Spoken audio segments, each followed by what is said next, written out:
দাম বেড়েছে আমার তো বলছি আমি তাই, কার কার অকাত আছে আমার রিচার্জ করার। উড়ি উড়ি বাবা। ওই কি হয়েছে এটা কি? নিজেকে কি ভাবছিস, বড় শিয়ানা?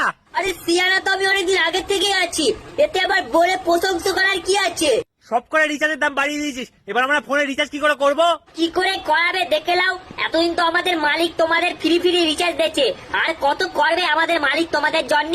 তোদের মালিক প্রথমে আমাদের ফ্রি রিচার্জ দিয়ে আমাদের লোকখানা বাড়িয়ে রেখে দিয়েছে, এবার হুট করে রিচার্জের দামও বাড়িয়ে দিয়েছে, এবার আমাদের কি হবে? আরে ওইটাই তোমাদের প্ল্যান ছিল, আগে তোমাদের আমরা ফ্রি ফ্রি নেট দেবো আর তারপরে রিচার্জের দামটা হুট করে বাড়িয়ে দেবো। এখন তোমরা নেট ছাড়া চলতে পারবে না, আমরা জানি সেইটা, ওই জন্যই তো রিচার্জের দামটা ঠিক সময় বাড়িয়ে দিচ্ছি। এইবার তোমরা কি করবে দেখে নাও, তোমার তো রিচার্জ করতেই হবে। তাহলে এইটা তোদের প্ল্যান ছিল গরিব মানুষের রক্ত চোষার জন্য? এই বাবু, এই আমি অত বেশি কিছু জানি না, তোমার বেশি কিছু জানার থাকলে তুমি মুকেশ স্যারের কাছ থেকে জেনে লিও। কোন মুকেশ স্যার? মুকেশ খৈনি? আরে ফুটোওয়ালা বুদ্ধিভ্রষ্ট বাবু, আরে ওটা মুকেশ আম্বানি, মুকেশ খৈনি না।